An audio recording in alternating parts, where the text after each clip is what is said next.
Alright, welcome back. Time for some more La-Mulana 2.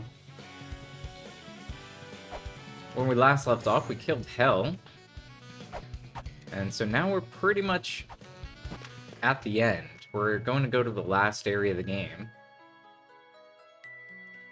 We're going to talk to Giltorio for a second, get some lore. I've heard that the 8th children have a field of study known as the occult. Without the mother's memories, I'm sure... Oh, wait, no. We've definitely talked to him about this before. Alright, we have to obviously go into the ruins.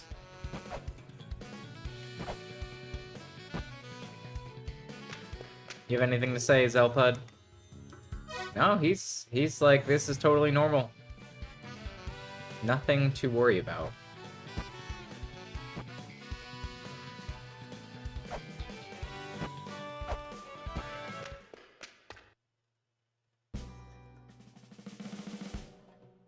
Alright, there's nothing here. Let's go to the roots of Yggdrasil.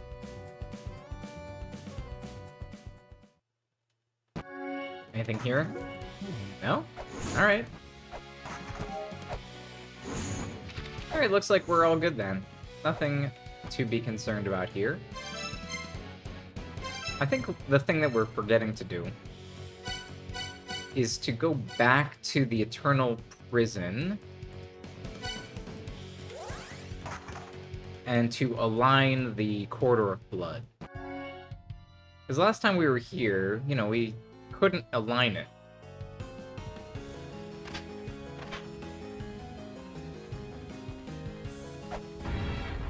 I just wanted to kill myself there. I just thought that would be funny. Alright, let's go.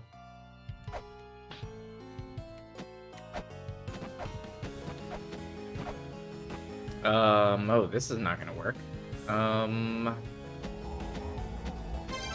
Alright, if I want to go to the Corridor of Blood, I have to go to... Shrine of the Frost Giants.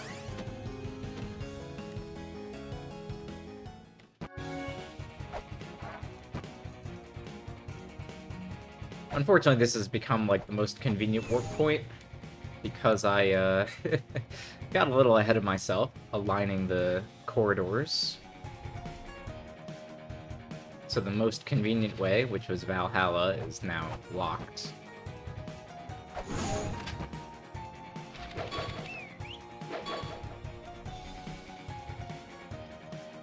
Don't worry, Locopala. We're gonna kill you soon.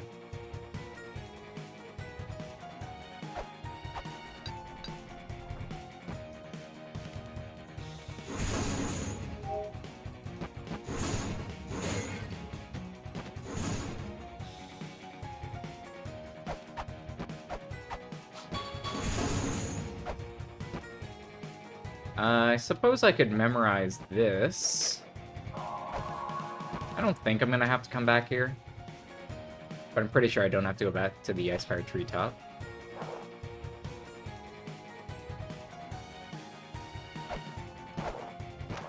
So this one is aligned, but it will bring us to the Eternal Prison, which is not aligned.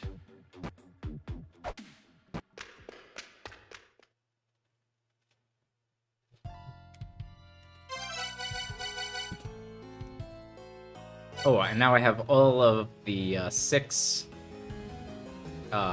dissonances, so the information on the Bayeret now just says die.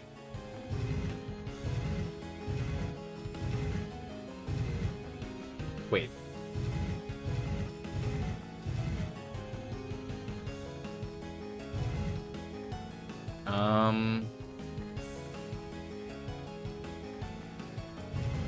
It should be aligned like this. Pretty sure.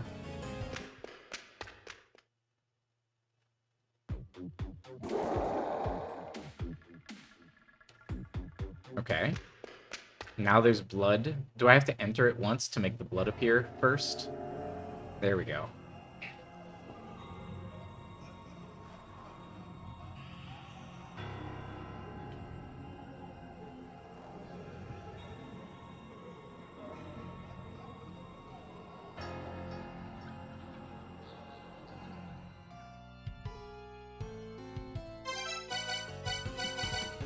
Die. And now the Corridor of Blood is completely blocked off, and you cannot enter it. Seems like I should go talk to Zelput now.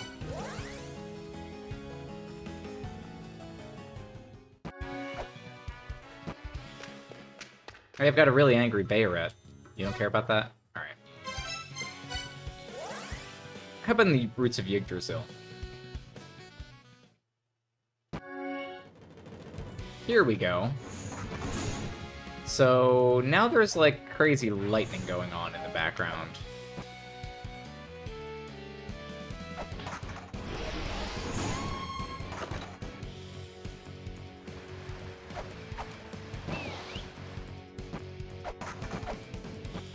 Let's just run around a little bit. Yeah, this area is mostly still the same. Just Locopala who are being jerks. We want to go to Antwin.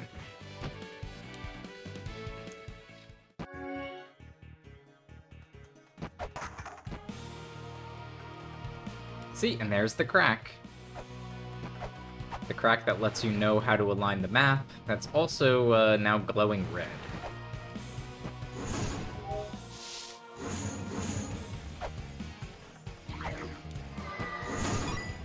See, I wasn't just making it up.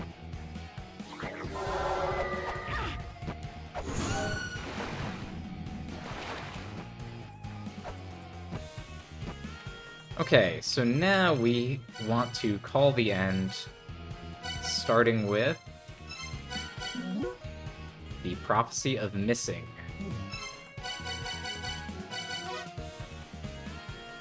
That's the Bayret.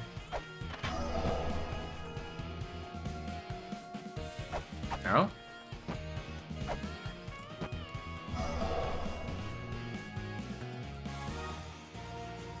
You don't want to notice my moon? Alright, let's try another one. Night?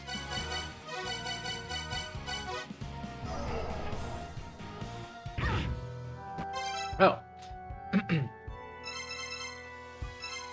Okay, so apparently part 1 is missing and part 2 is night. And as soon as you say night, he wakes up. Alright. That works for me. Freeze time.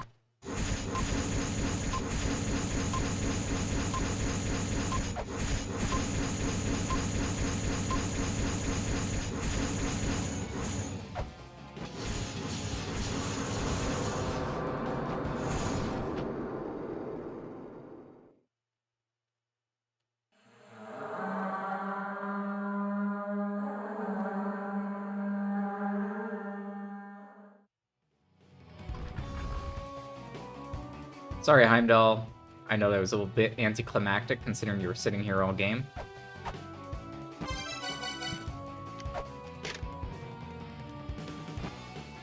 Okay, so that has called upon the end.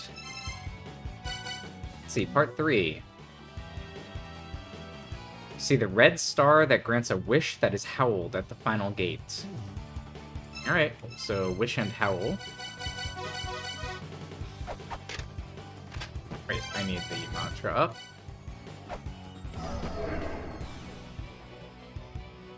Does that work? Okay.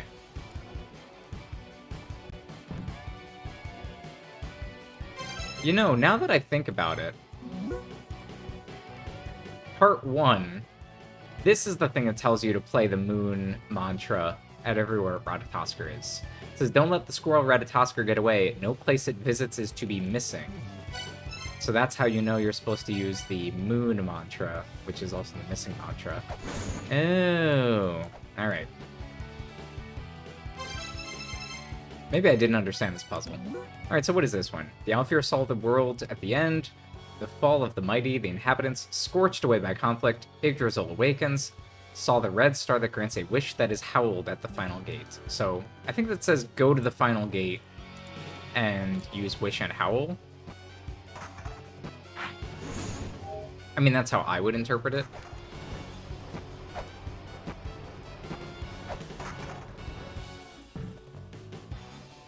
Which is over here. Right?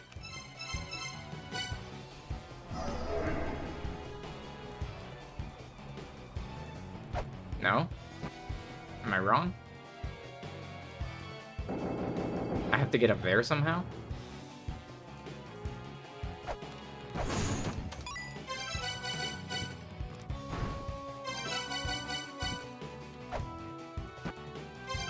Can I...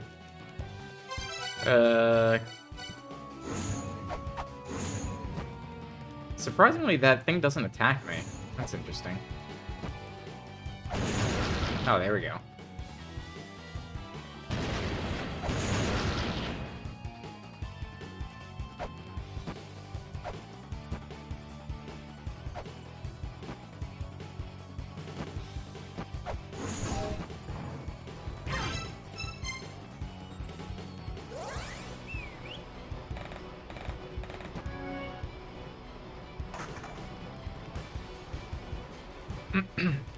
So, I need to use Wish and Howl somewhere.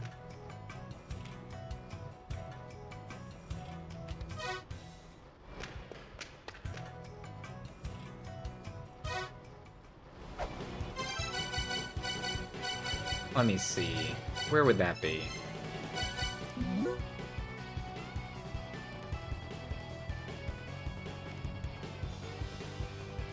The red star that grants the wish that is howled.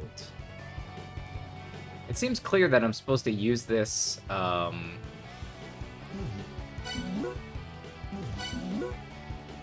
get into that door. But how do I get into the door?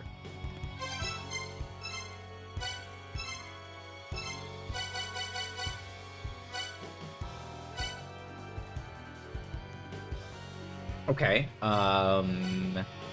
new idea. Let's go check out the Eternal Prison. Maybe something has changed about it. Oh. There's this Jotun guy. What are you guys doing here?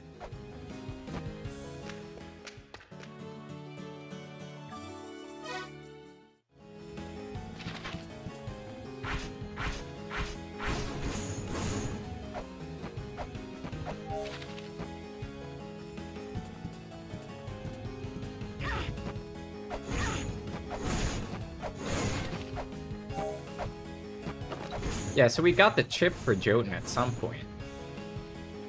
So I guess there's a whole bunch of those guys everywhere now.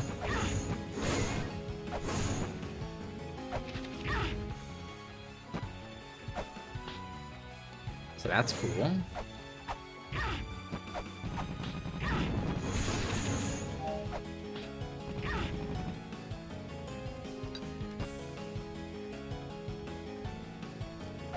I guess those doors are all closed.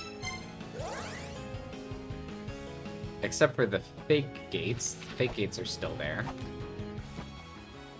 We don't want to go to the green one.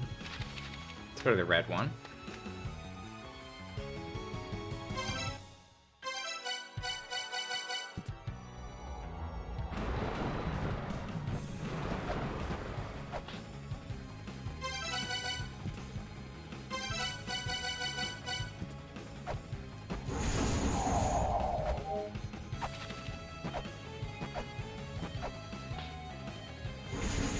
Oh yeah, here we go. 5 Jotuns.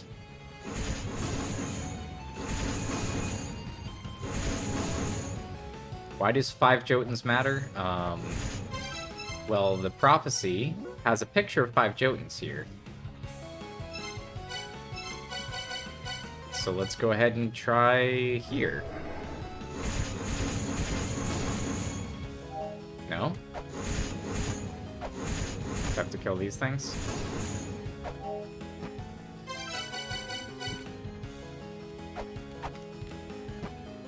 I can also climb now. I don't think I was able to climb until I killed that guy.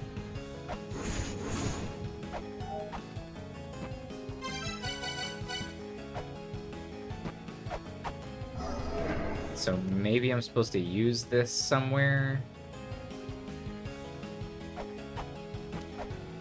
There's a lot of Jotuns here.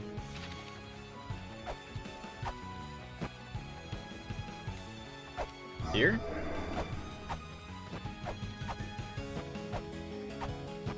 Here?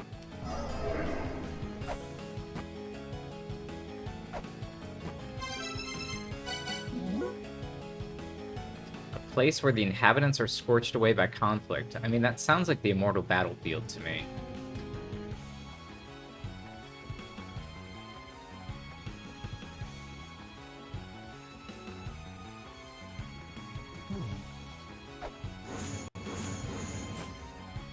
Alright, maybe there's a spot in the immortal battlefield that has 5 Jotuns in it. Or maybe we should just wander around the immortal battlefield chanting mantras until we answer the question.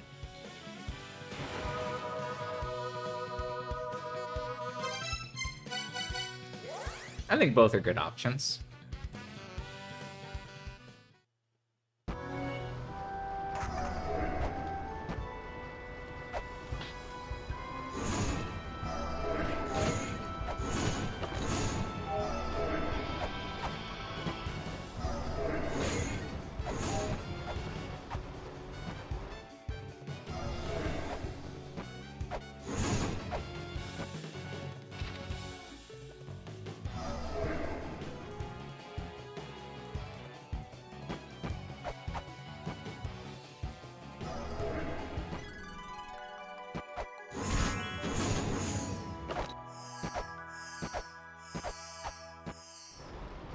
Hey, I'm looking for Jotuns.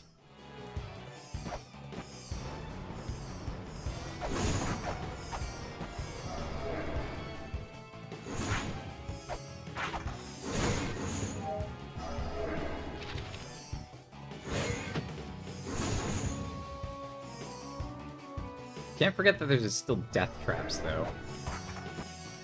Can't just wander around willy-nilly. How about here?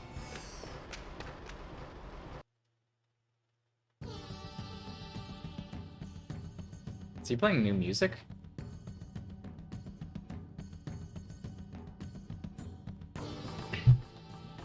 Oh, it seems like he is. Haha! Saved our dad.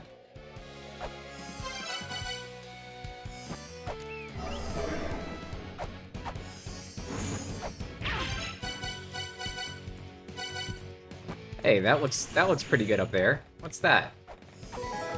Secret treasure of life. Hell yeah. This is the power of the La-Mulana ruins in a condensed, crystallized form. Let's turn on our flame torque, too.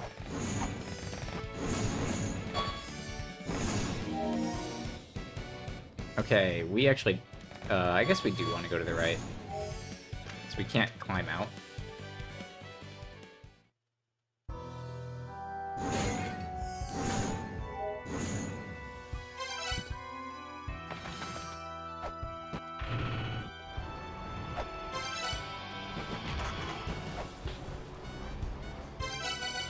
Okay.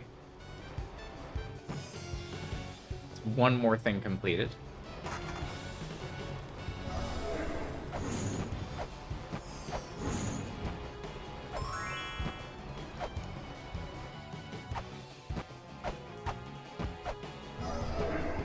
Hey, I have the secret treasure of life.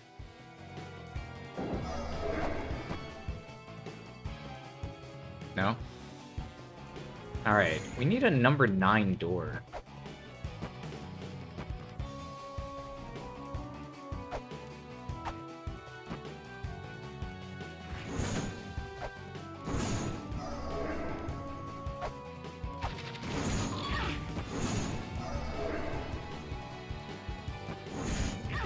There's a Jotun here.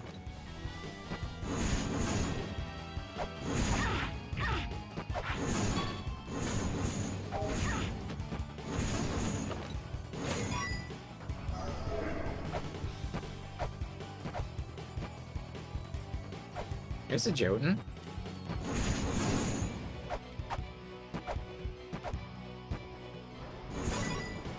There's another one. Alright, let's just follow the trail of Jotuns.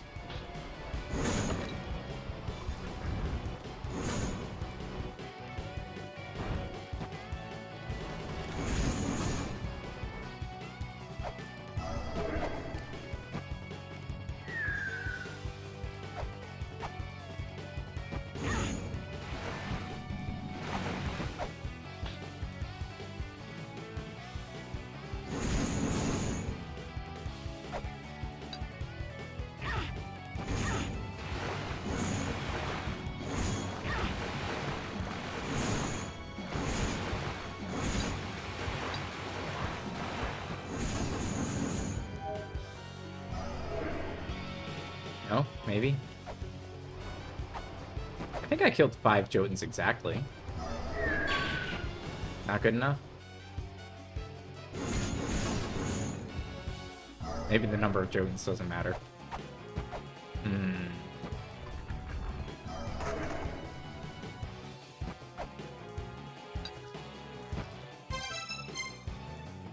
Okay.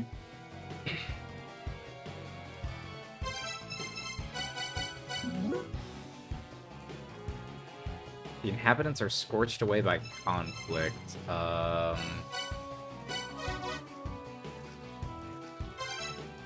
Alfir prophecy.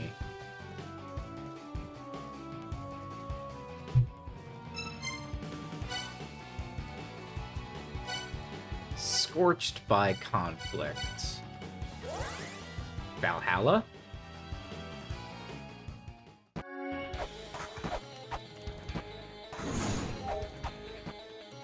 Is there anything good over here that's different? Well...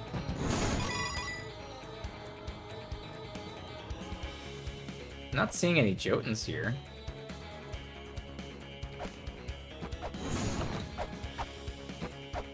I was thinking Shiva, maybe. Oh! Attacking Shiva's face killed me.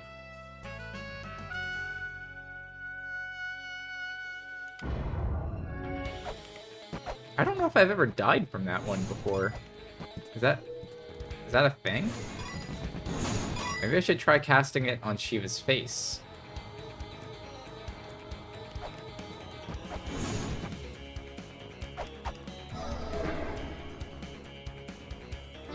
No? Is that just like a weird fluke? Yeah. You have to hit, like, right in the face. Okay, well, so I guess that's not the answer. Yeah, pretty easy to accidentally not hit it in the face, I guess.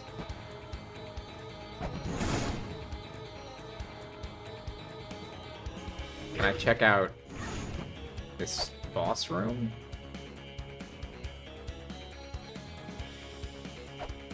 Haven't been here in a while.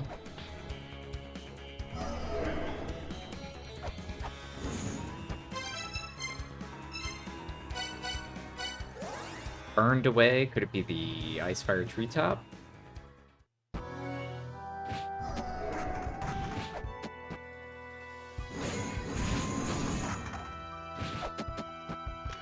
Maybe this guy has some advice? Sorry, I mean girl. That's Sutra's wife.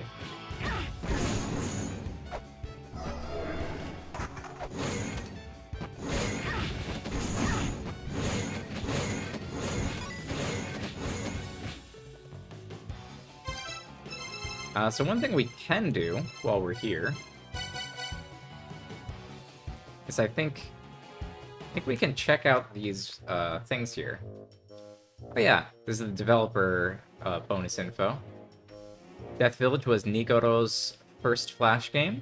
In this puzzler, you can't control the protagonist directly. Instead, you use the mouse to open and close doors and windows, scaring them towards the goal. After creating the original La-Mulana and basking in the critical acclaim that followed, we had a realization.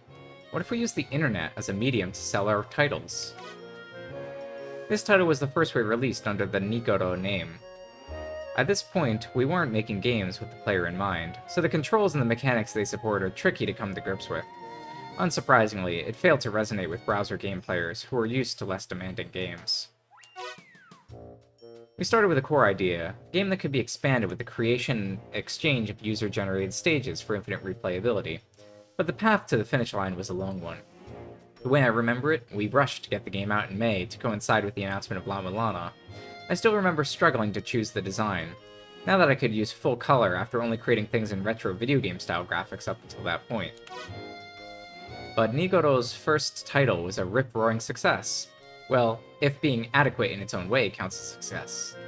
I don't think I'll ever get tired of seeing the protagonist fall over or crumpling up. Yeah, I actually played this game. I'm not sure if a lot of these Flash games are still available on the internet. It was fine.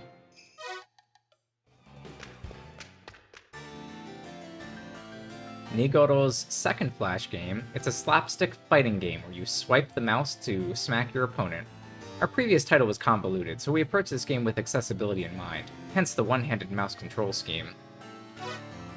We just kind of threw ideas together as they came to us, and the end result was a premise with noble women competed in time-honored tradition of bitch-slapping each other.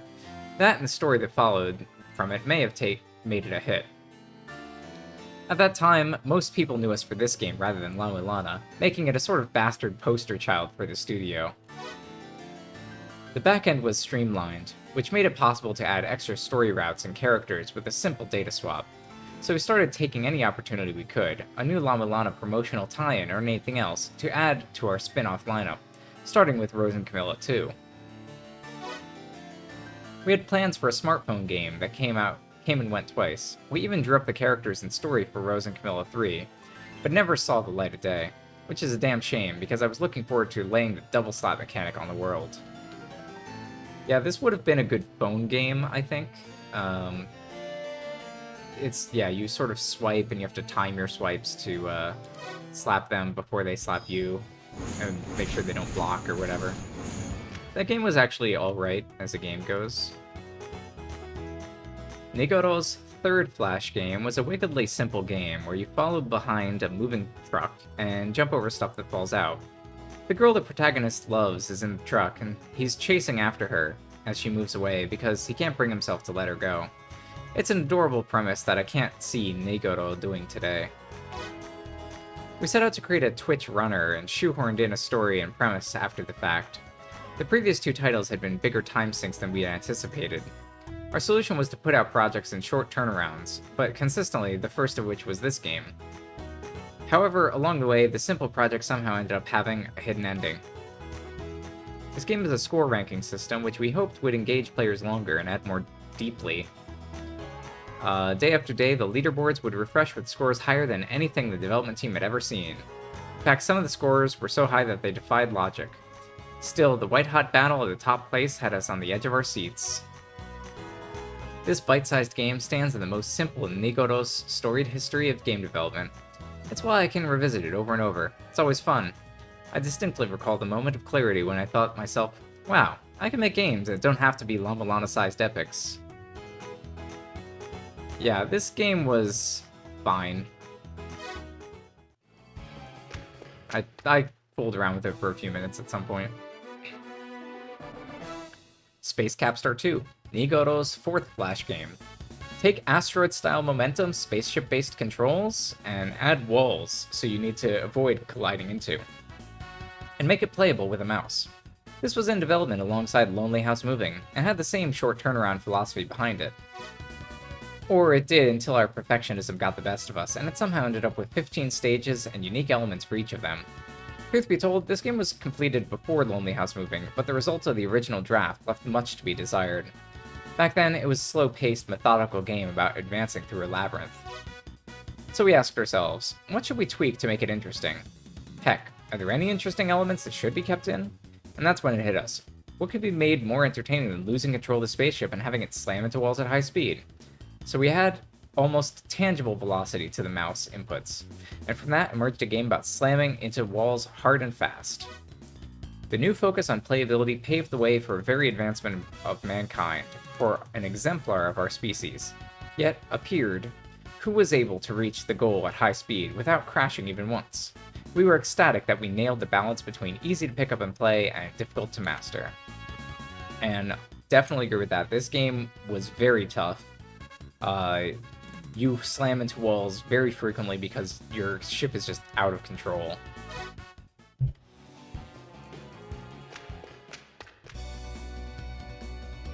Nigoro's fifth Flash game. In this game, you flip the skirts of every girl you pass in the school halls. Is nothing sacred?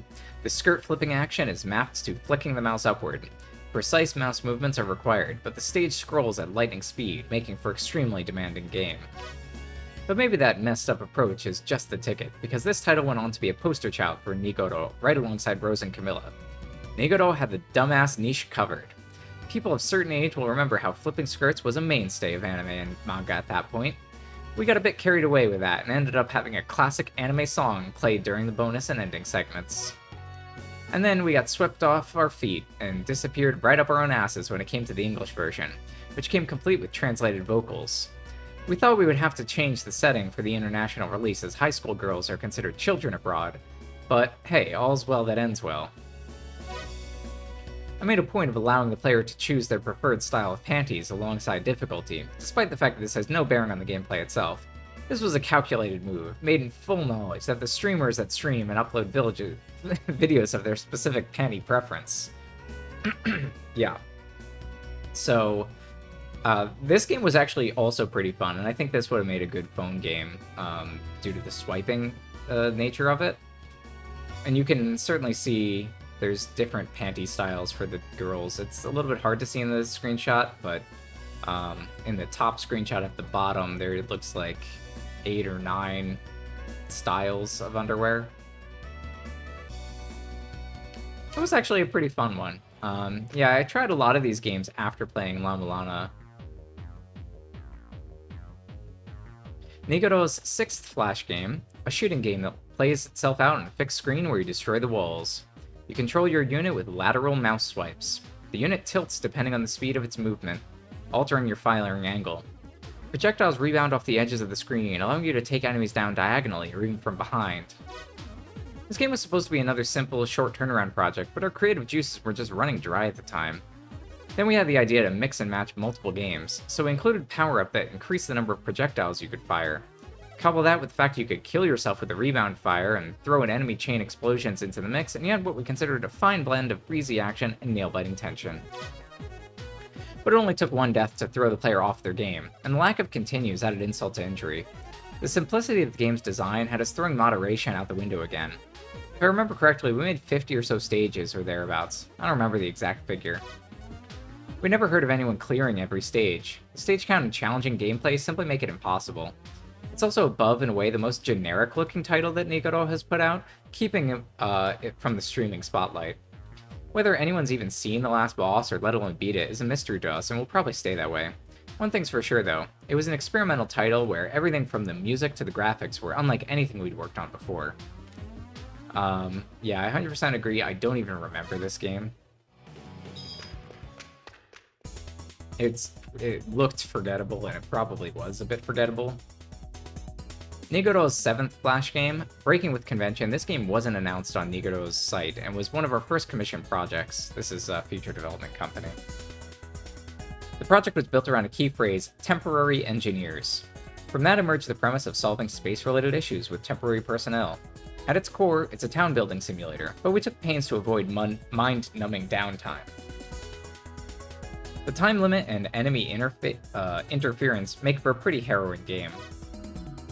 I think at this point we're sick to our eyeballs of making simple games, so we crammed the text and artwork full of our flavor. This was a commissioned project, so I took the client's opinion to heart, but without compromising our signature style. Actually, we did have a request from the client to change the name of the guide character, Opeko, something which I vehemently refused to do. I know, talk about its priorities, right? In the end, we were able to pour our hearts and souls into the game within the limited confines we were given to work in. The end result was a blast to play, and played unlike anything Nigoto had done before. The fixated on perfecting and presenting the game, which developed into another Mikuri Master-style obsession, completed with song and all. I'd go as far as to say that it was the most satisfied I'd been with our output, La-Mulana notwithstanding. I mean, we'd even managed to get a La-Mulana last boss cameo in there. I don't remember that one. I'm not sure if I played that. Nigoto's 8th Flash game, a 2D action RPG with puzzle-solving elements that depend on your mastery of magic to solve. The game came about as a way to replicate the experience of playing 2D ARPGs with a mouse. The game is controlled by mapping character movement to mouse movement, and magic by clicking. Every dungeon map is interconnected, allowing you to catch glimpses of places you won't be able to reach until later in the game, and giving the player something to be hyped for. The appeal is in the ability to start the game, look at the game map in its entirety, and venture off at your own whim. We set out to create a game with a short turnaround, but it's compromising on complex puzzles. The game is incredibly minimalistic. There aren't even text hints. In classic fashion, the player is left to their own devices, smashing conspicuous geometry or destroying all enemies to proceed. It seems it resonated with retro gamers, but flew over the heads of younger generations.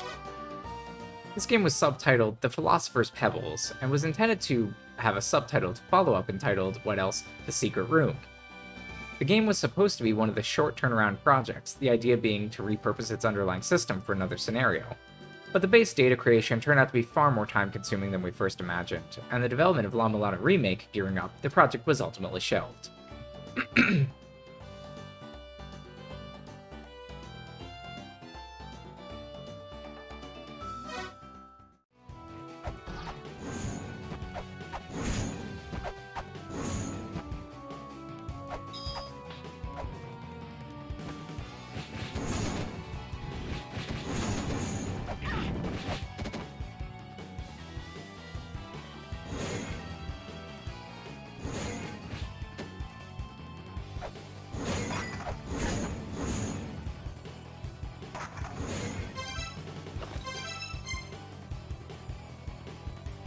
Yeah, so let's see, what am I doing? I'm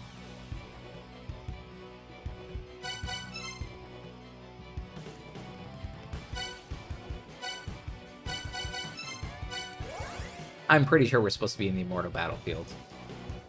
It's just a matter of what am I supposed to be doing in the Immortal Battlefield.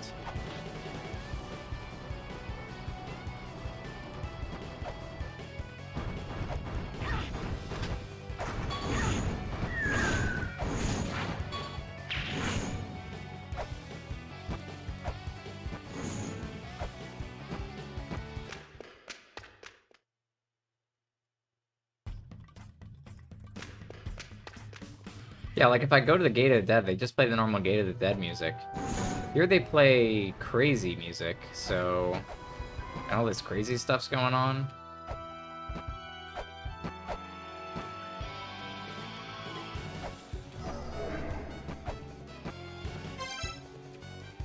Let's go up.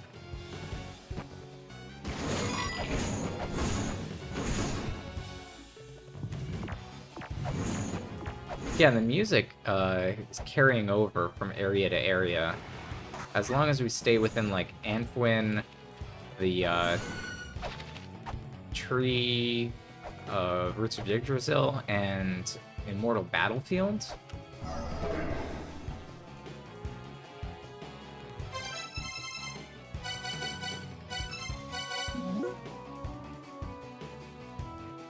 End of the world, fall of the mighty, inhabitants scorched by conflicts. The red star that grants a wish that is howled at the final gate. And there's all these pictures of Jotun, Heimdall, and a gate with a double helix.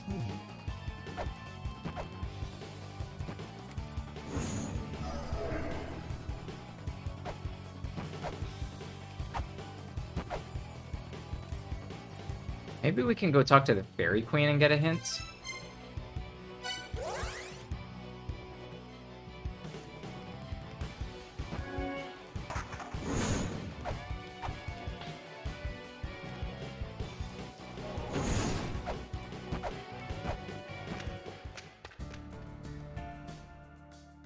Those residing in Eglana must die with Eglana.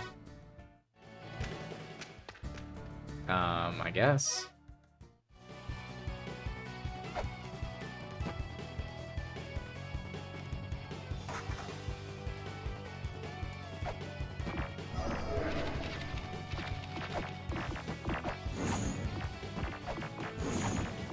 Why is that fairy kind of glowing?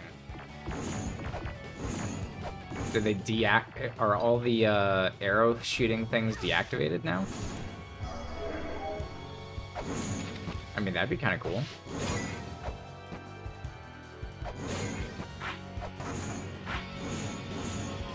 Nah, looks like that one is still normal.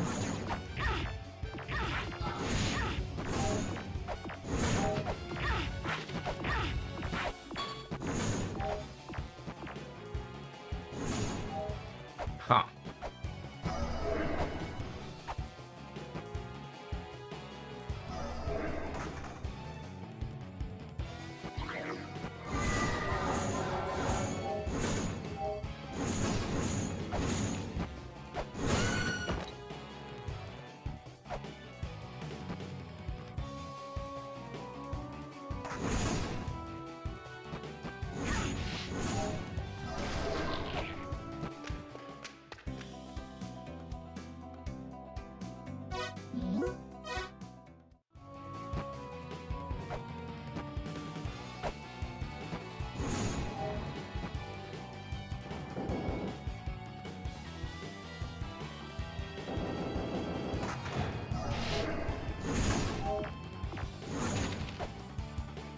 Nope, I'm at a loss.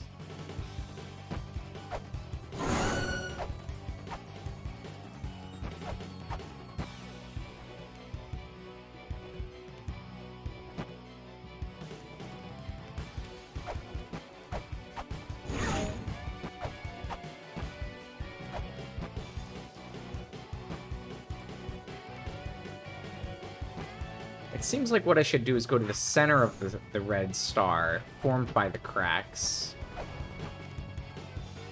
That's the most reasonable thing I can think to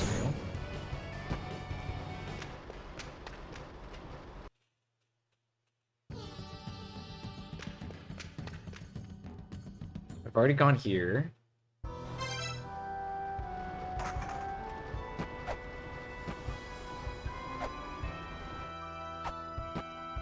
And I think this is the room that's the center of everything.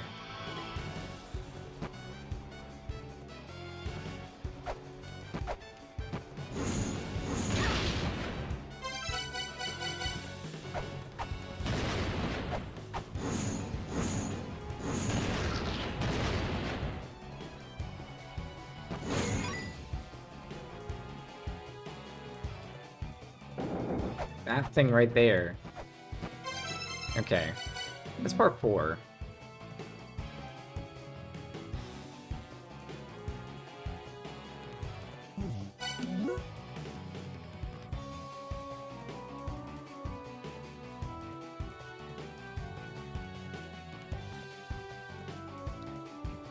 Okay, maybe I go back to Yggdrasil? Could there be a room in Yggdrasil that has a door that maybe has recently appeared?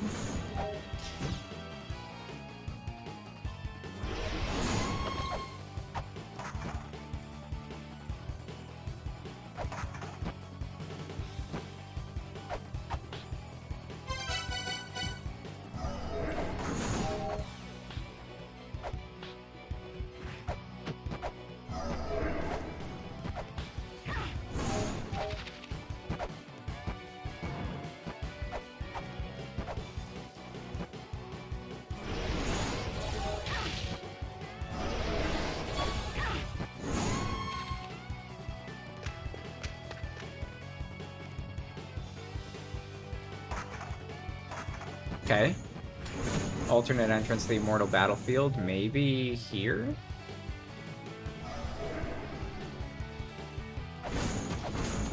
Kill more Jotuns?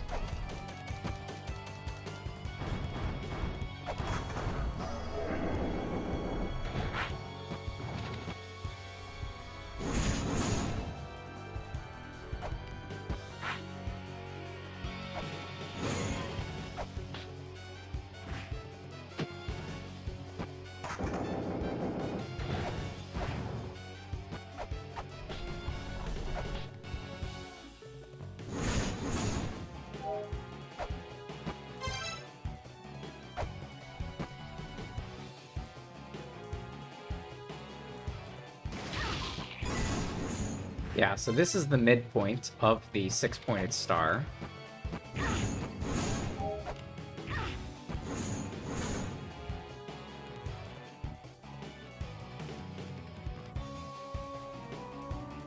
So it's definitely the middle room there. But I can't get in.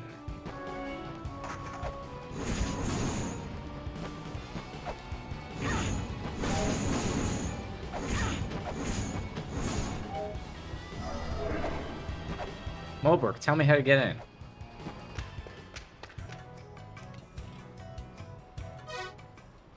Alright, no help.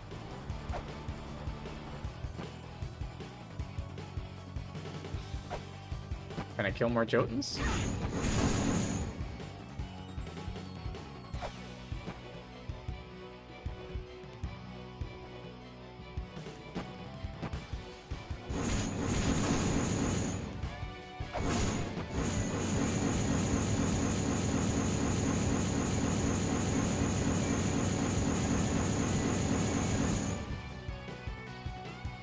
Kind of wondering, like, is there something I'm missing? Like, is the background hinting at anything for me? If I use my murderous blood-drenched intent, do I still die? No, I'm immune to murderous blood-drenched intent, huh? Okay.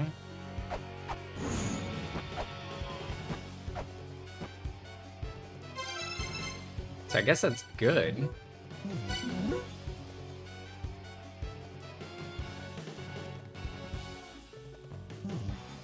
The final gates.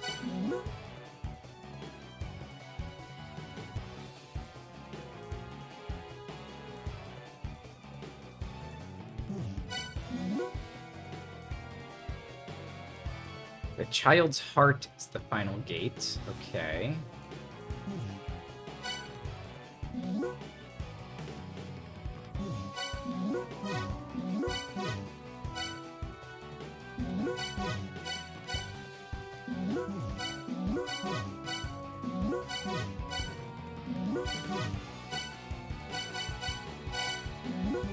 So we're really down to just the Sirius's prophecy.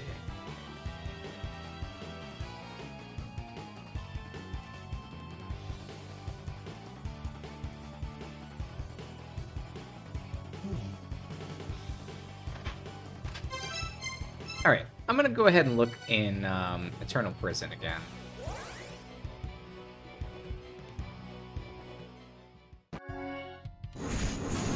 This is the other place where we're finding Jotun. It's mostly in here and in the Immortal Battlefield. And so maybe that's like a clue that these areas are connected.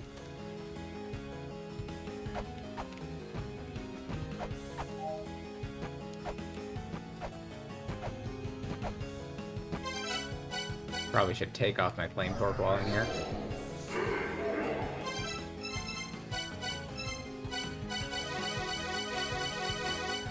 Make sure we equip the correct ones. Should we wish and howl? Alright.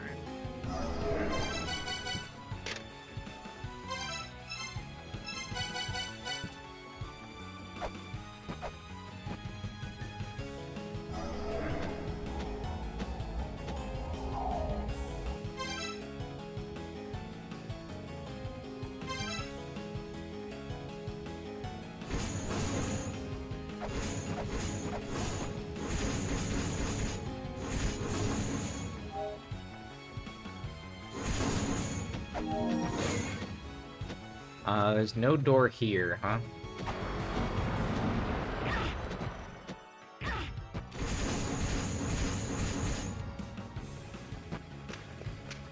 This just tosses me somewhere random.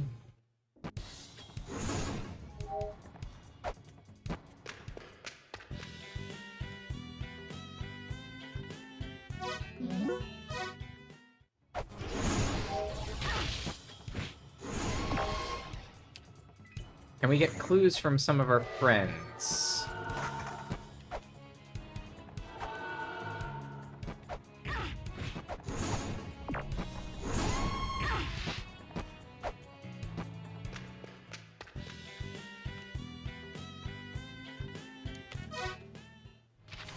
This would be a no.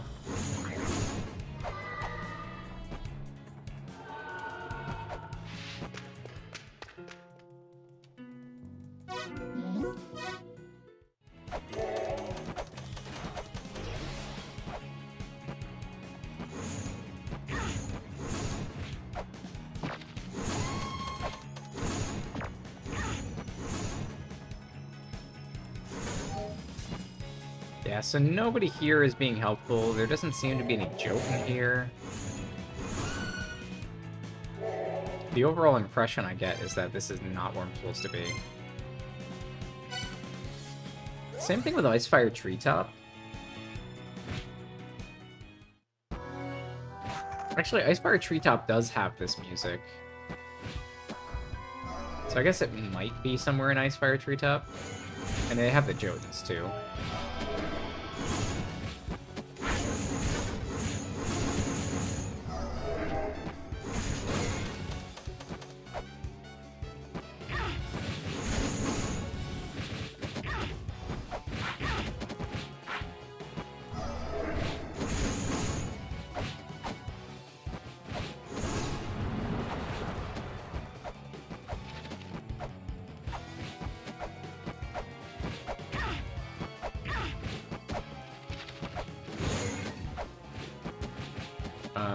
Could it be down here? 4 Jotuns here.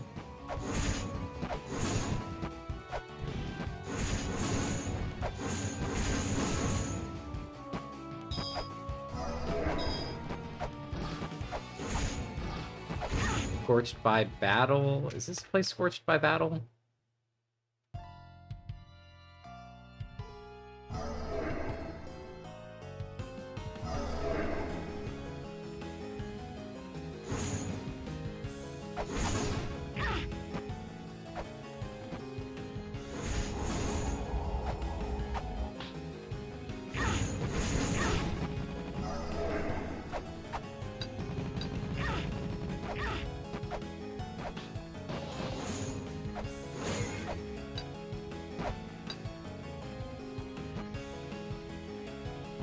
Maybe this green light?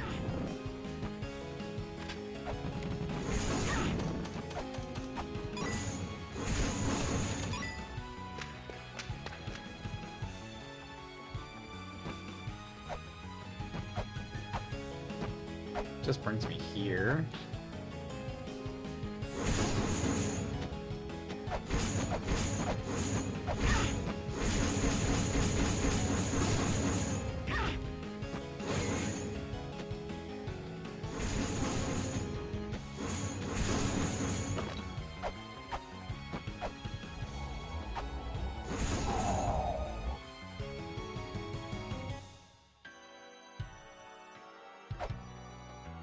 I have no idea.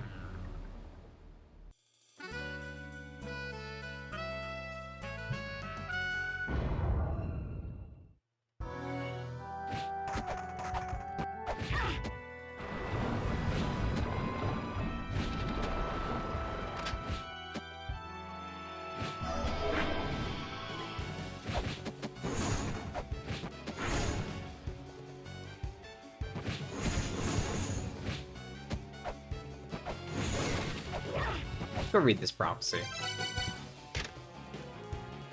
Part 5, Sun and Moon.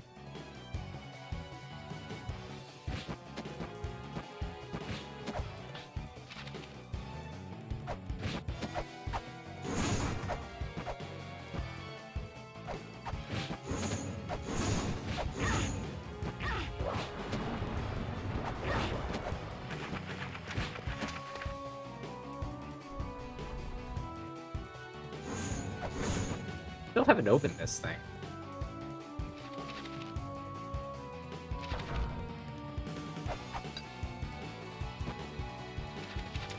Huh.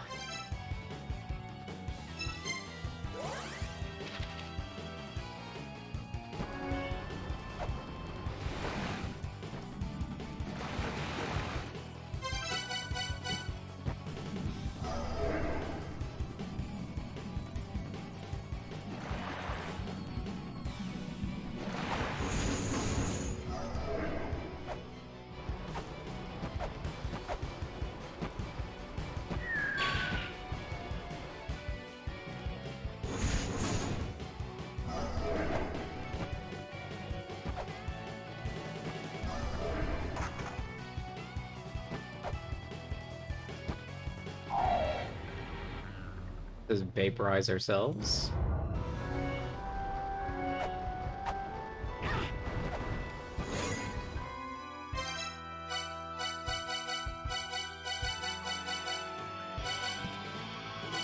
Can I use the Bayoret? No.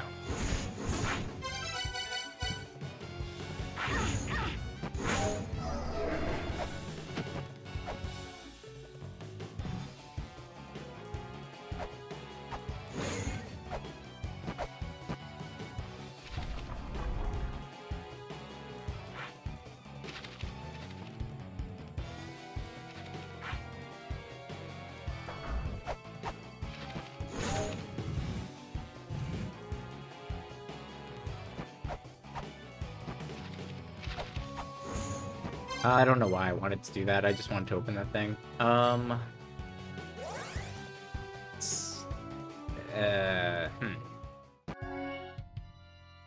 You know, the music is not different in this area.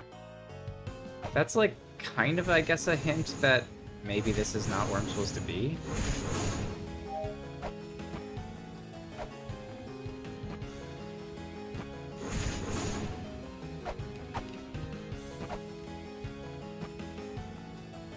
This thing has 5 Jotuns in it. I like a room with 5 Jotuns. Is this it?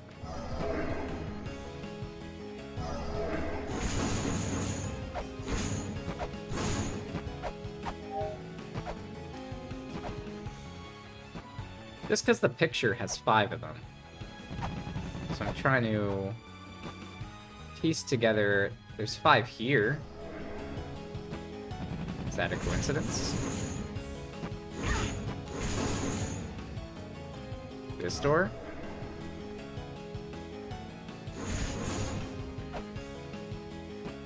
This door? Let's go through it.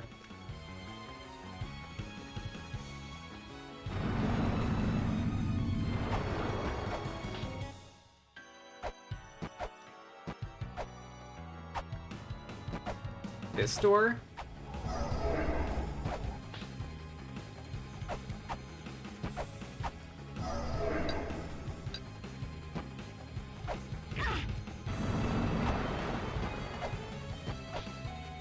I'm gonna guess that's a no.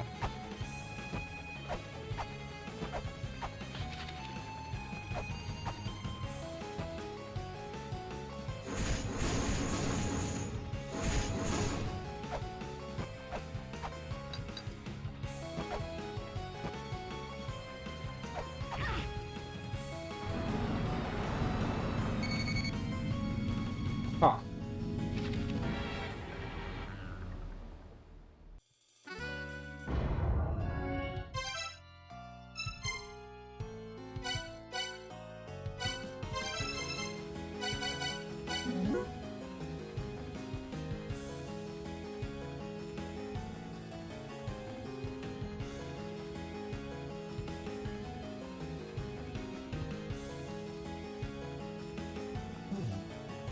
I mean, it says the Althir saw the red star. That would make this Anfuin?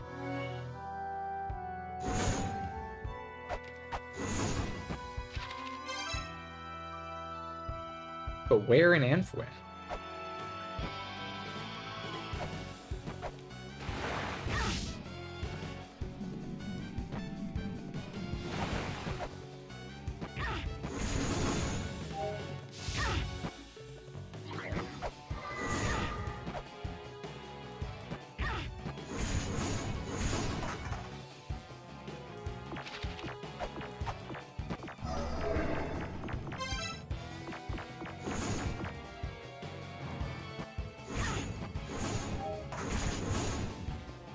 I mean, we killed Heimdall. Do they want me to do something in Heimdall's room still?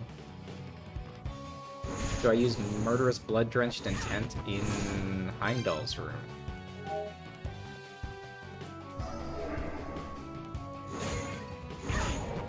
I mean, I guess.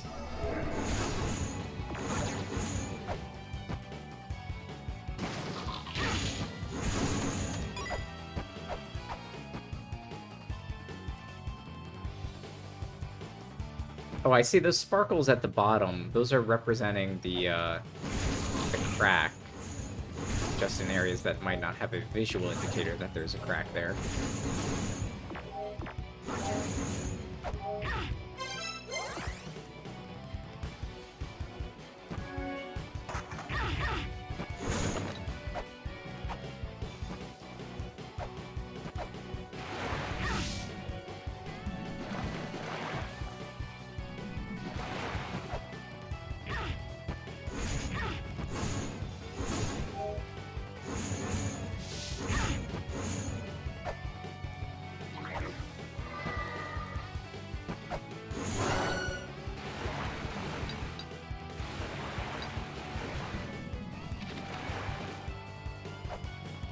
Alright, let's try Murderous Blood-Drenched Intent here.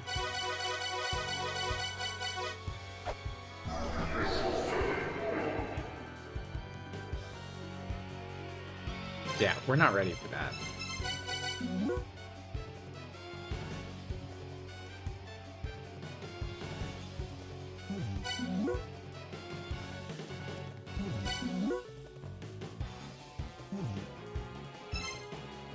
So, how does this work? So here we have to go around and do this in order to fight Ratatoskr. We did that.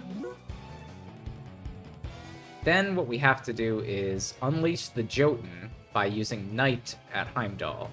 And we've done that. So now what we have to do is, at the Red Star, get a wish that is howled at the final gate.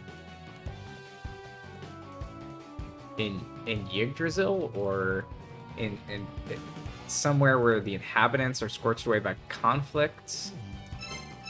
Okay, what if I do it, like, in order? So I have to maybe first do Wish and then do Howl? That's not how most of this has worked.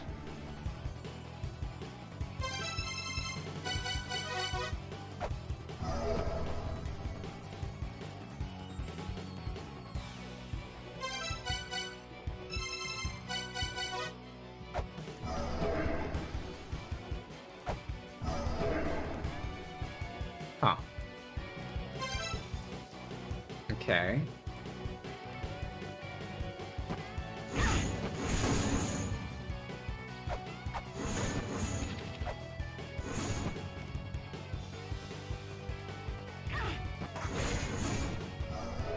They're unleashed.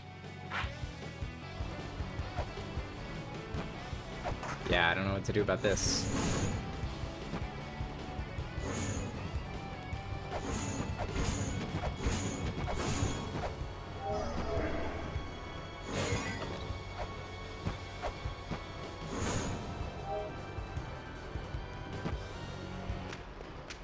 Pretty much my only best guess is to do something in here.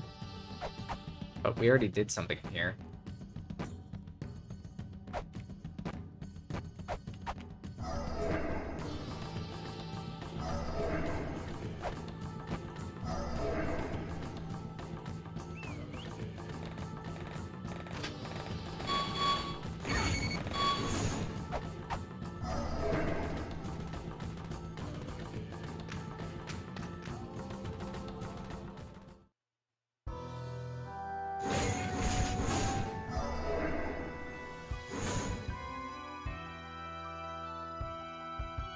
Well...